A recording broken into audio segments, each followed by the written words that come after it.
Hello, Jerpotum. Non-si wiring bomb lang day jo Jerpotum tangte chalang. Pani sipen lo claim ke tangte chot lang day jo. Lagi MCB box lo day DB box. Distribution box lagi arum tin ka supply polo day la dak pen power dak pen supply po main line to anta. Ke non bang ke pipe pi bomb lo day for ceiling along down light upon street light pan. Non pipe pi bom lo dak wire kroi po wire kroi tang dete mola force link atum tang lo te downlight pi dun po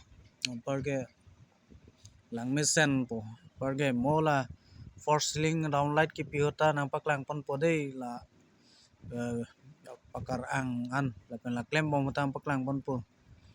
ta non si ki klem lok lang yen tum ke non si wire ra kroi lok lang pipe ta ki kroi lok lang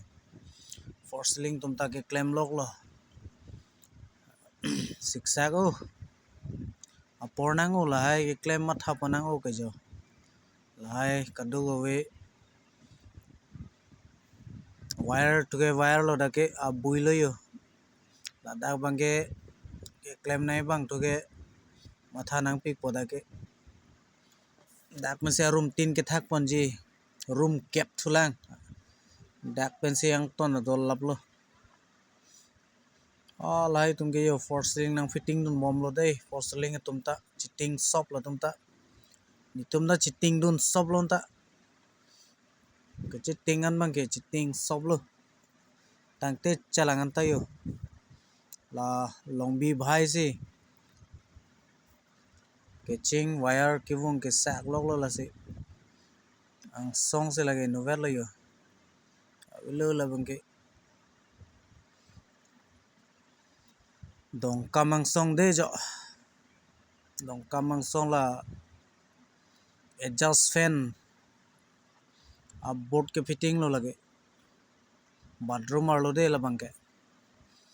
hem ar lo si bathroom chibi pon ko ya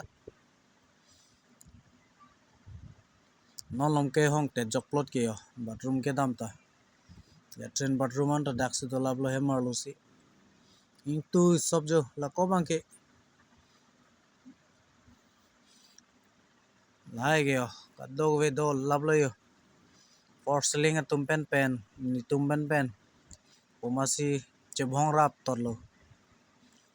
la tum ta ke patang tong ni tum ta ke patang tong de ho tata